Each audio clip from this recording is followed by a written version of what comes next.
सो अब हमें लिखने हैं केमिकल के फॉर्मूले।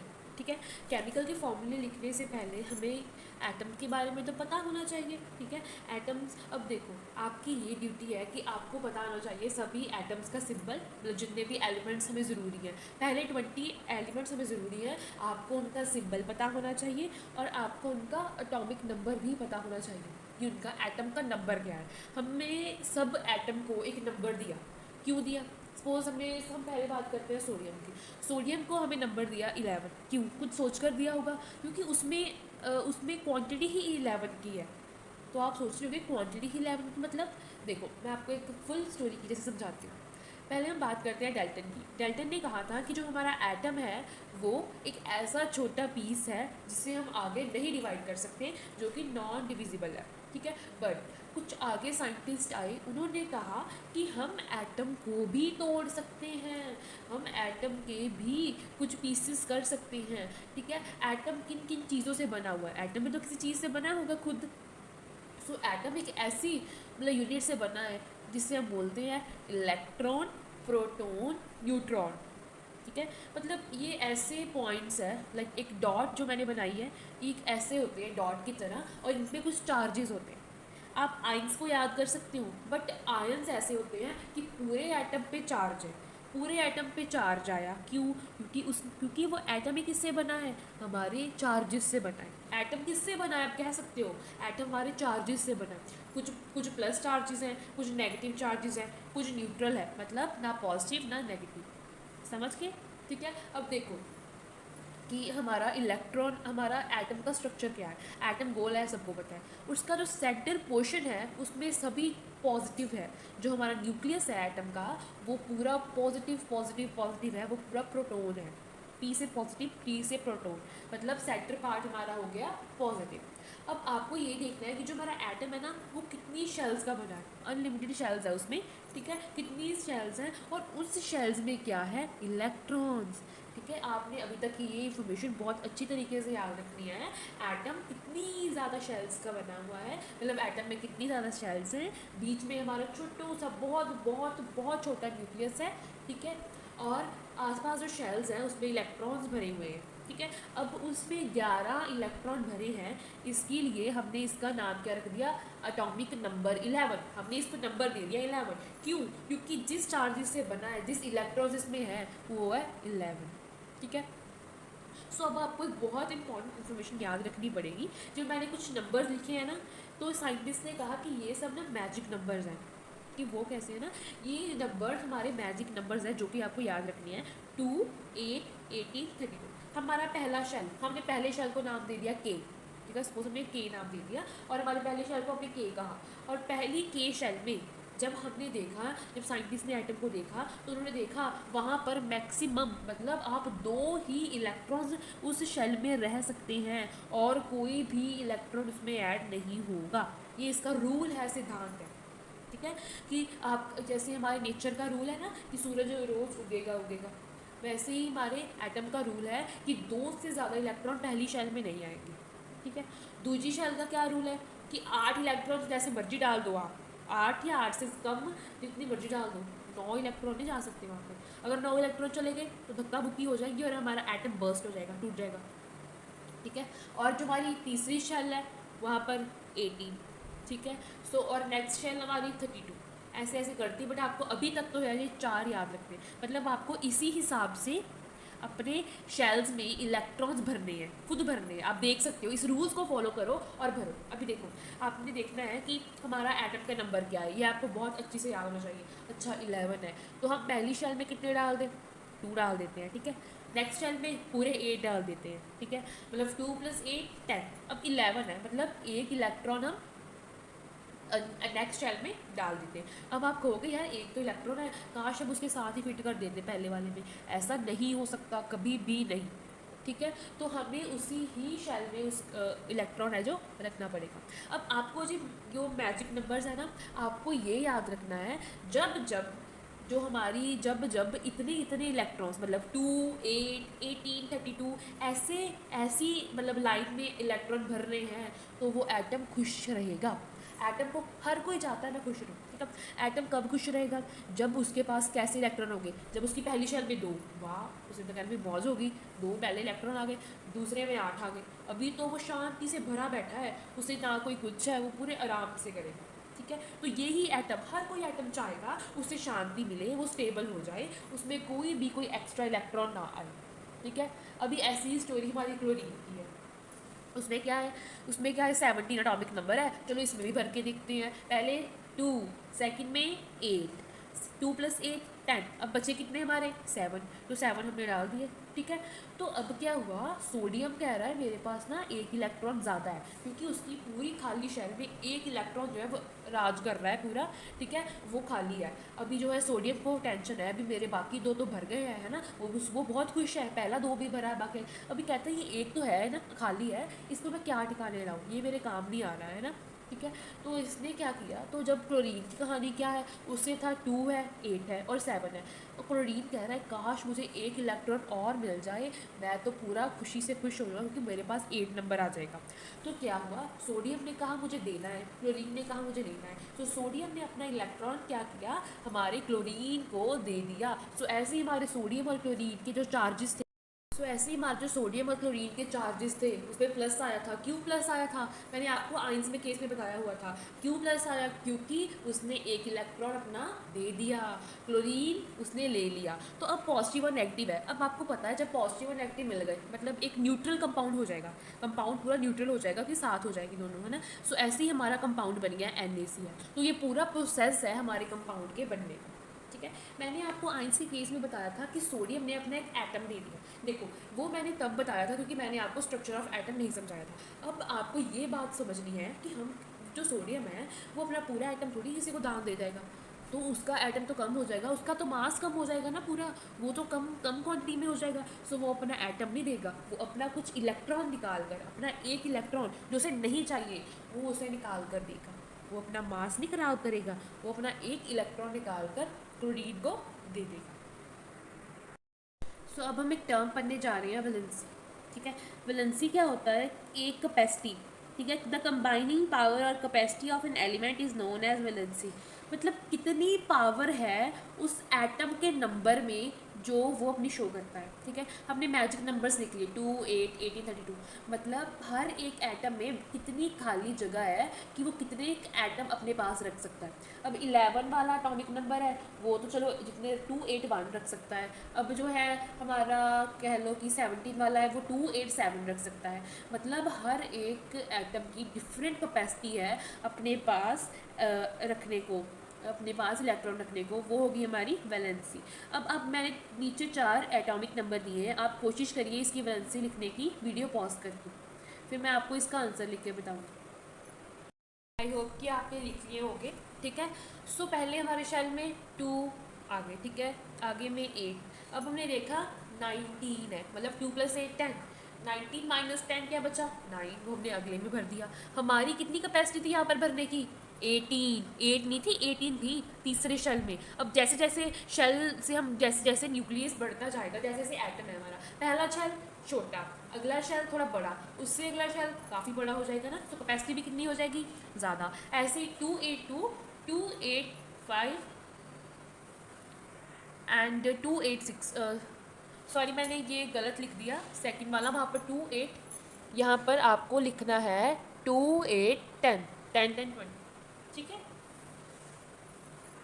तो आपको एक और बात अपने दिमाग में रखनी है कि जो हमारी ये वाला मेथड है वैलेंसी लिखने का, 2 8 18 32 इतने ही नंबर्स आने चाहिए, तो ये मेथड सिर्फ 20 एटॉमिक नंबर तक ही वैलिड होगा। जब तक एटॉमिक नंबर 20 दिया है तब तक ये वैलिड होगा, और अब तो आप सिलेबस में भी आपके 20 तक ही है, उससे आगे का आप जो है नेक्स्ट फर्दर क्लासेस में पढ़ोगे, ठीक है।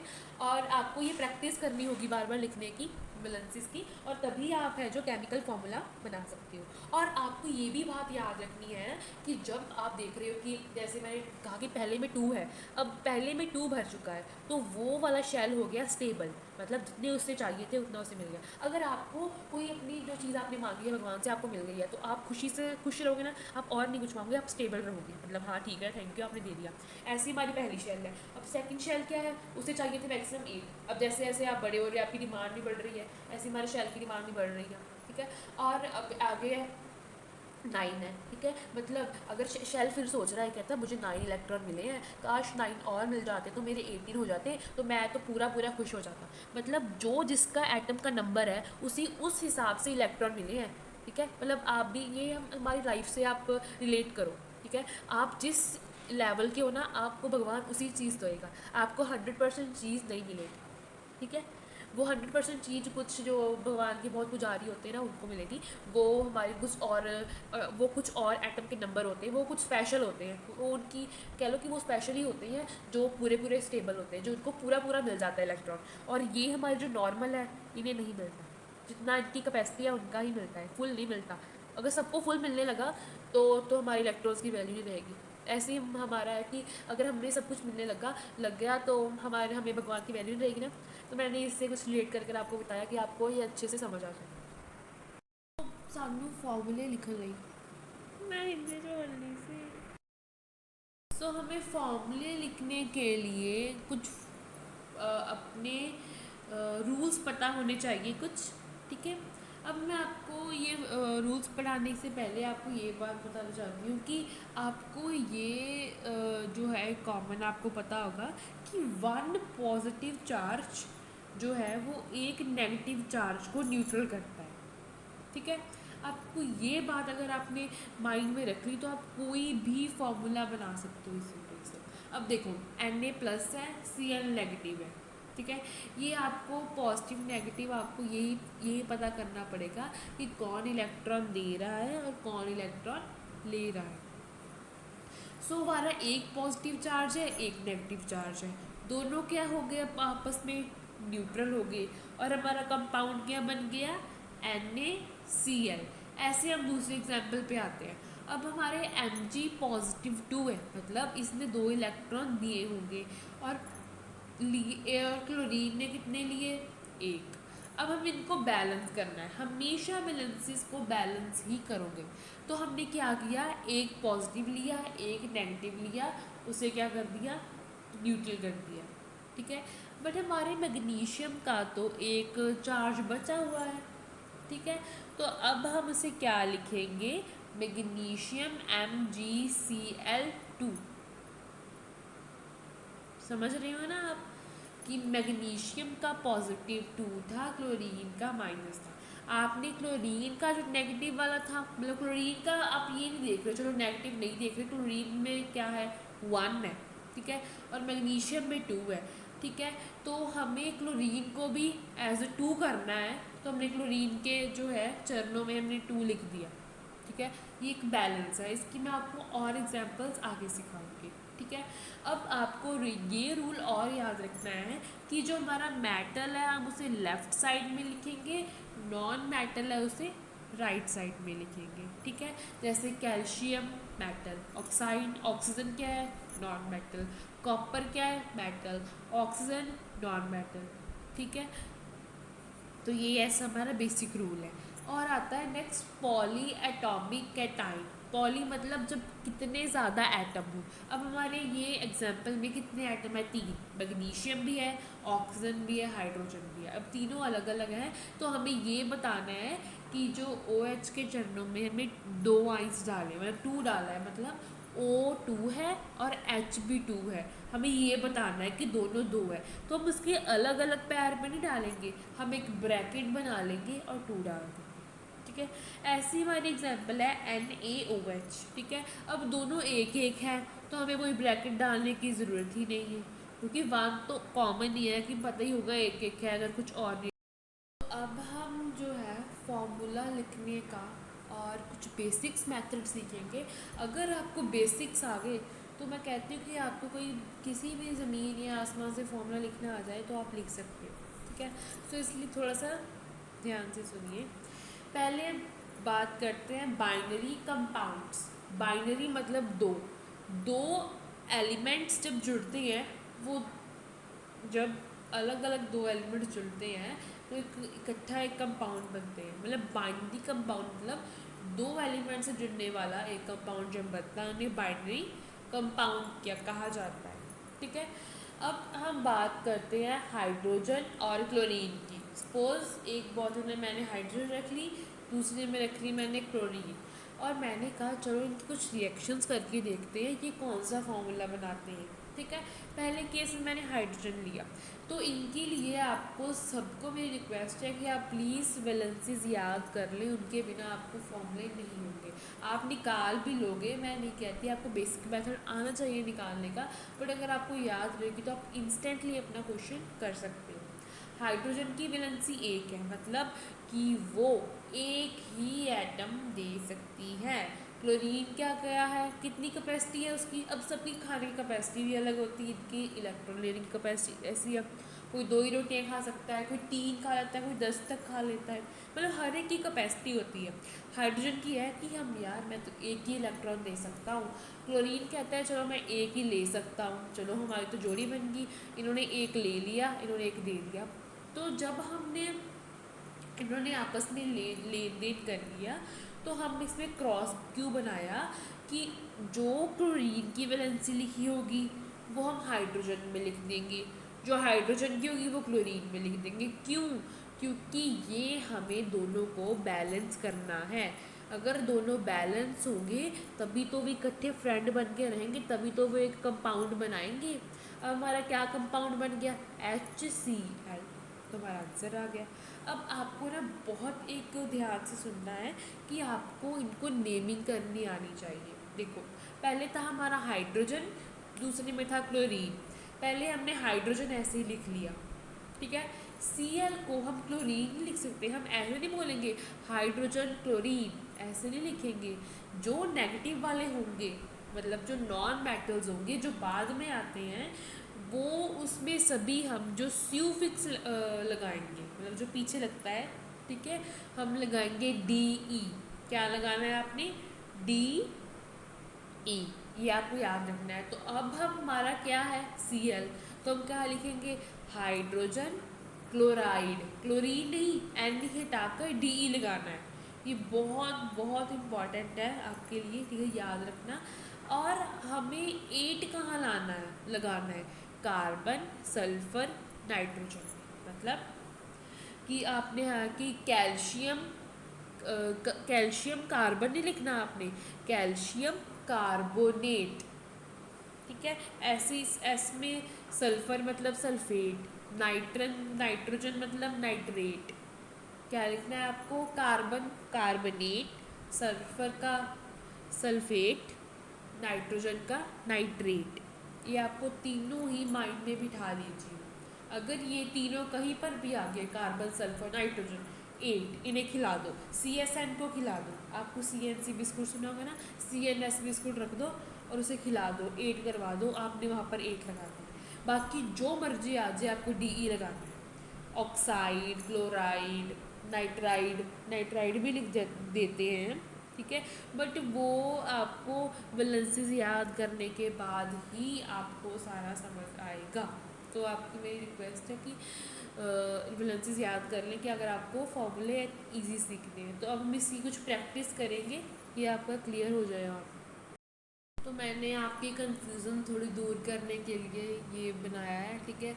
आप सभी कार्बन सल्फर नाइट्रोजन को नहीं ऐड लिख सकते, मैंने आपको सॉरी वहाँ पर थोड़ा सा बता नहीं पाई डिटेल में।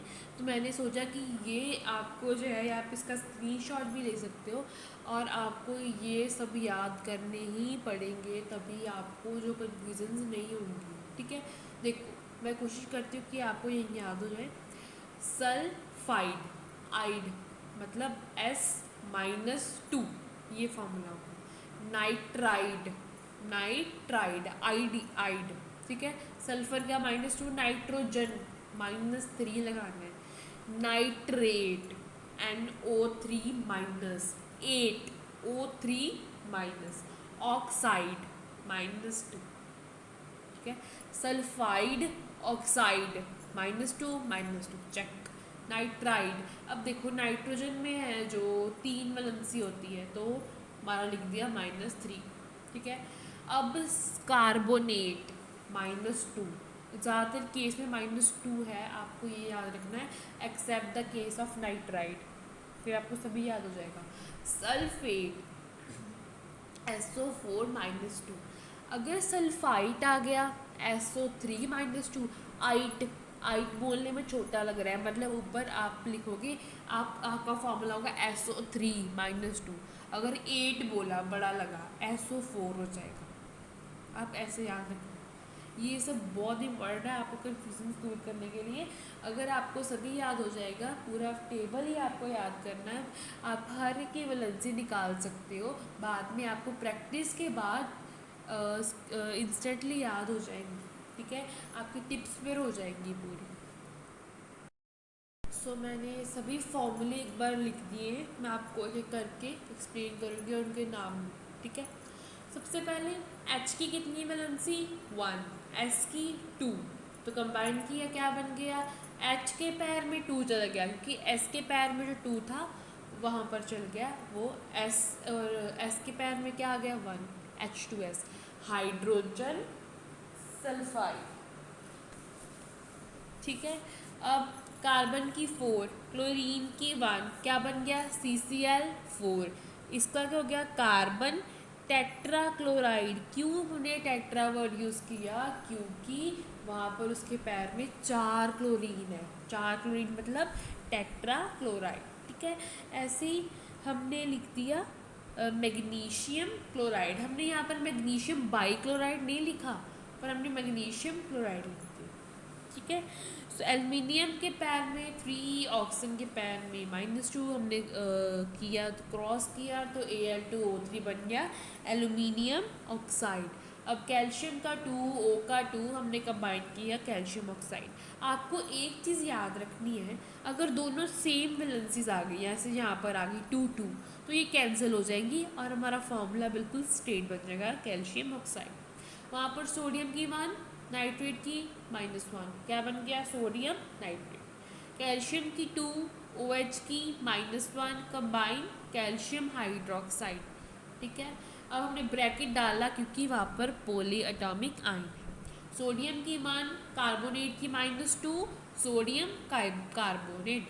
अमोनियम की 1, सल्फेट की -2, अमोनियम सल्फेट। अब हमने ब्रैकेट में डाला क्योंकि पॉली एटॉमिक आयन है।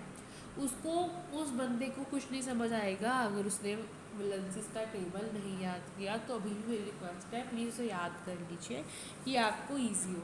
अब आपको क्वेश्चन किसी भी फॉर्म में आ सकते हैं, आपको नेम भी पूछ सकते हैं, आपको फॉर्मूला भी दे सकते हैं, ठीक है। क्वेश्चन उसी टेबल में आएगा, उसके बाहर वैसे भी नहीं कुछ है।